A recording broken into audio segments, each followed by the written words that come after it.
स्वागत है ब्रेक के बाद। आप देख रहे हैं डीडी न्यूज पर इस वक्त, और अब हम बात करने वाले हैं कर्नाटक की राजनीतिक उठापटक की। ये राजनीतिक उठापटक वहां एक पार्टी के अंदर, सत्ताधारी पार्टी के अंदर है, कांग्रेस के अंदर, क्योंकि सिद्धारमैया जो मुख्यमंत्री हैं वो अलग अलग दांव खेल रहे हैं। अब नया दावा कि वो बने रहेंगे मुख्यमंत्री। कर्नाटक में सत्ता संघर्ष के बीच, नेतृत्व परिवर्तन और कैबिनेट फेरबदल की अटकलों के बीच मुख्यमंत्री सिद्धारमैया ने कांग्रेस हाईकमान पर जिम्मेदारी डाल दी है और कहा कि अगर पार्टी की शीर्ष इकाई चाहेगी तो वो तो पद पर आगे भी बने रहेंगे। उन्होंने कहा, मुझे नहीं पता, हाईकमान ही अंतिम निर्णय लेता है। लोगों ने तो मुझे 5 साल के लिए इस पद पर रहने का आशीर्वाद दे दिया है। अगर हाईकमान कोई अलग फैसला लेता है तो बदलाव होगा। लेकिन इन सब के बीच एक और बड़ी खबर है वहां से कि जो सत्ता संघर्ष चल रहा है उसमें आरएसएस पर प्रतिबंध लगाने का जो मामला है, ये एक मंशा थी। लेकिन सिद्धारमैया सरकार ने इसी मंशे को लेकर निजी संगठनों को सरकारी जगहों और अन्य सार्वजनिक जगहों पर एकत्र होने पर रोक लगा दी थी, प्रतिबंध लगाया था। लेकिन अब इसे कर्नाटक हाईकोर्ट ने इस आदेश को निरस्त कर दिया।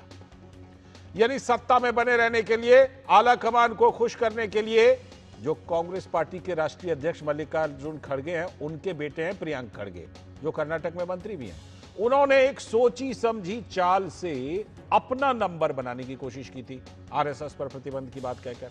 लेकिन सीएम सिद्धारमैया के जो बेटे हैं यतीन्द्र, उन्होंने एक अलग ही दांव खेला। उन्होंने अपने पिता के लिए एक इमोशनल कार्ड खेल दिया। सत्ता संघर्ष में पिछले 2 साल से उलझ रहे मुख्यमंत्री सिद्धारमैया के उत्तराधिकारी का ऐलान उनके बेटे यतीन्द्र ने ही कर दिया। यतीन्द्र सिद्धारमैया ने कहा कि मेरे पिता अपने राजनीतिक जीवन के अब अंतिम दौर में हैं। अब कांग्रेस पार्टी को आगे ले जाने के लिए सतीश जारकोहिली को आगे आना चाहिए। ये नाम लेकर आ गए। सतीश जारकोहिली सामाजिक न्याय और प्रगतिशील विचारधारा में विश्वास रखते हैं। लेकिन बात सिर्फ वही नहीं है, चर्चा डीके शिव कुमार तो हैं ही दावेदार। कांग्रेस के अंदर दलित नेता जी परमेश्वर के नाम को लेकर भी चर्चा तेज हो गई है। अब बड़ा सवाल यह है कि जब पिछले 2 साल से मुख्यमंत्री बनने की चाहत में डिप्टी सीएम बने डीके शिव कुमार लगातार कोशिश कर रहे हैं, तो उनका क्या होगा? क्योंकि कर्नाटक कांग्रेस के अध्यक्ष के रूप में पार्टी की आखिरी वाली जीत को सुनिश्चित करने वाले शिव कुमार, डीके शिव कुमार ही वो नेता हैं जिन्होंने ये जीत सुनिश्चित की थी। लेकिन लग रहा है कि सीएम की कुर्सी उनके लिए म्यूजिक चेयर बनकर रह गई है क्या? क्योंकि बार बार फिसल जाती है, वो करीब जाते हैं, कुर्सी फिसलती जाती है। सिद्धारमैया जी अलग अलग दांव खेल रहे होते हैं, क्योंकि कर्नाटक के मुख्यमंत्री सिद्धारमैया ने अब कहा है कि सीएम पद के लिए हाईकमान ही अंतिम फैसला लेगा। ಸ್ಪರ್ಧೆಯಲ್ಲಿರೋರಿಗೆ ನಾವು ತಪ್ಪಿಸೋಕ್ಕಾಗೋದಿಲ್ಲ, ಸ್ಪರ್ಧೆಯಲ್ಲಿ ಇರಬೇಡಿ ಅಂತೂ ಹೇಳೋಕ್ಕಾಗಲ್ಲ. ಪ್ರಜಾಪ್ರಭುತ್ವ ಹಕ್ಕು ಅವ್ರದ್ದು.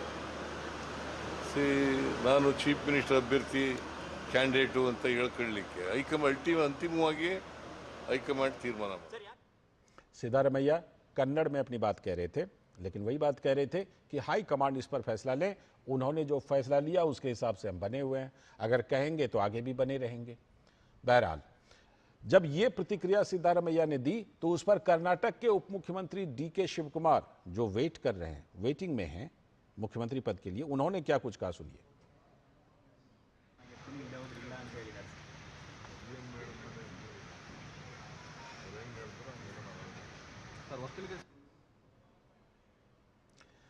हम आपको ये सुनवा तो नहीं पाए, लेकिन जो डीके शिव कुमार हैं वो भी अभी बिल्कुल सेफ खेल रहे हैं। उनका भी कहना है कि हाईकमान फैसला लेगा, देखते हैं हाईकमान क्या फैसला लेता है। इस बीच जो एक और मुद्दा हमने आपको बताया कि सत्ता का संघर्ष चल रहा है, तो ध्यान भटकाने के लिए आरएसएस पर प्रतिबंध की बात ले आओ, और उसको लेकर के ये आदेश दे दिया कि जो निजी संगठन है वो सार्वजनिक जगहों पर प्रोग्राम नहीं कर सकते। तो कर्नाटक हाईकोर्ट की धारवाड़ बेंच के आदेश आ गया, उसमें उन्होंने कहा कि नहीं, ये गलत फैसला है। इस पर राज्य के भाजपा अध्यक्ष बीवाई विजेंद्र ने खुशी जताई। उन्होंने कहा कि यह सिद्धारमैया सरकार के लिए एक बड़ा झटका है, क्योंकि आज न्याय की जीत हुई है। Naturally, it's a big setback for Siddaramaiya government. Priyanka Karge, from last couple of weeks, was discussing on banning RSS and all these issues. Probably with this High Court judgment, the state government has to shut its mouth. Because of today's judgment, justice has prevailed. और वहीं एक और भाजपा नेता सीटी रवि ने मुख्यमंत्री सिद्धारमैया और DK Shiv Kumar के बीच जारी सियासी खींचतान पर तंज कसा। उन्होंने इसे ध्यान भटकाने वाला मुद्दा, आरएसएस वाले मुद्दे को बताया। कांग्रेस को जनता 5 साल के लिए उसको 136 सीट जिताया है जनता ने। हम वहाँ मुख्यमंत्री पद में भाजपा जाके तुरंत बैठ नहीं सकते। हर दिन हमें है ऐसा कहने का जरूरत है क्या? उसका मतलब जानबूझकर सीएम, डीसीएम, सभी मंत्री लोग इश्यू से डाइवर्ट करने के लिए ऐसा बयान कर रहा है। सीधे जुड़ रहे हैं इन खबरों पर हमारी संवाददाता ज्योति के साथ, जो बेंगलुरु से हमारे साथ जुड़ चुके हैं। ज्योति, सबसे पहले आपसे कर्नाटक हाईकोर्ट के जो धारवाड़ बेंच का फैसला है उस पर पहले बात करूंगा। जो कहा है, सिद्धारमैया सरकार ने एक फैसला लिया था और कहा जाता है कि इसके पीछे मंशा ये थी कि आगे चल करके आरएसएस पर प्रतिबंध लगाएंगे। और मंशा की क्या बात है, प्रियंक खड़गे तो खुलकर कह ही रहे थे। ये कर्नाटक हाईकोर्ट ने अपने फैसले में इस पर क्या कुछ कहा है और कितना बड़ा झटका सिद्धारमैया सरकार के लिए? लालचंद जी, आज सुबह कर्नाटक की धारवाड़ हाईकोर्ट विभागीय पीठ ने एक बहु महत्वपूर्ण आदेश दिया है कि कर्नाटक कैबिनेट में आरएसएस की गतिविधियों को लेकर पाबंदी लगाई थी, लेकिन कर्नाटक हाईकोर्ट जो अभी है इंटरिम ऑर्डर दिया है कि कर्नाटक सरकार के जो आदेश को अभी रोक दिया है। तो ये तो बड़ा सेटबैक है, बड़ा झटका है कर्नाटक गवर्नमेंट के लिए। तो वो कहते हैं कि हमारे जो कैबिनेट की हमने जो निर्णय लिया है उसमें हमने कभी भी कहां पे भी आरएसएस पर्टिकुलरली मेंशन नहीं किया है, लेकिन ये तो समझ में आता है कि उनका जो निशाना है, सीधा डायरेक्ट निशाना है उनका आरएसएस की गतिविधियों पे पाबंदी लगाना ही है। लेकिन अभी हाईकोर्ट में जो अभी आज विचारण हुआ, हाईकोर्ट ने अभी नवंबर 17 को उसका आगे विचारण होगा, लेकिन आज हाईकोर्ट ने ये एक महत्वपूर्ण आदेश देकर कर्नाटक गवर्नमेंट जो हासिल करना चाहता था, कर्नाटक गवर्नमेंट यानी कि अंतरिम आदेश दे दिया है ना, इंटरिम ऑर्डर दे दिया। ठीक है ज्योति, मैं अब उस पहलू पर आ रहा हूं। सिद्धारमैया जी कर क्या रहे हैं? क्योंकि पहले देखिए 3-4 बातें आ गई हैं। उन्होंने कहा कि नहीं, ये 2.5 साल वाला कोई फॉर्मूला हुआ ही नहीं था, पहले ये कहा। फिर उन्होंने कहा कि जो और उसके बाद उन्होंने कहा कि जो हमारे उत्तराधिकारी, यतीन्द्र जी ने कहा कि हमारे उत्तराधिकारी सतीश धर कोहली होंगे। उसके बाद डीके शिव कुमार का अपना दावा है और उसके बाद वो कह रहे हैं अब कि सत्ता संघर्ष में कि जो कुछ भी हाईकमान कहेगा हम मान लेंगे। ये जो अलग अलग दांव खेला जा रहा है, कह रहे हैं 5 साल हम रह जाएंगे, ये जो अलग अलग दांव खेला जा रहा है, कुछ बातें आ रही हैं शिव कुमार कैंप से, क्योंकि अभी डीके शिव कुमार की बातें हमने सुनवाई लेकिन हमें उतना समझ में आया नहीं। आप बताइए डीके शिव कुमार क्या कह रहे थे?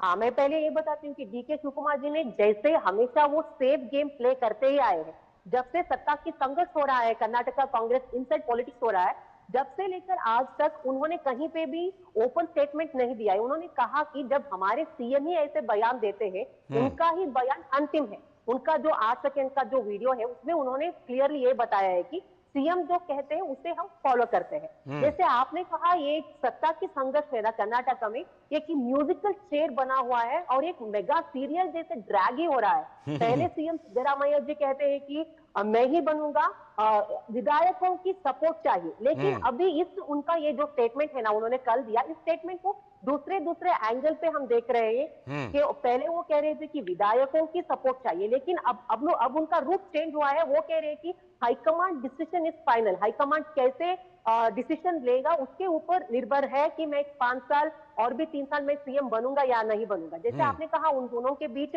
एग्रीमेंट के बात भी आ रहा था। सीएम डीके शिव कुमार की कैंप की जो विधायक के सपोर्टर्स है, उन्होंने वो कहते थे कि डीके शिव कुमार ही सीएम बनेंगे। बिल्कुल। और सिद्धरामैया, और ये भी बात है ज्योति, ये भी बात है कि अब वो 2.5 साल वाला जो कट ऑफ पॉइंट है ना, वो भी बड़ा नजदीक आ रहा है। तो अब तो फैसला कुछ ना कुछ होना ही है। बहुत बहुत शुक्रिया, हम लोग बात करते रहेंगे इस पर। बहुत बहुत शुक्रिया ज्योति जुड़ने के लिए। और इसी के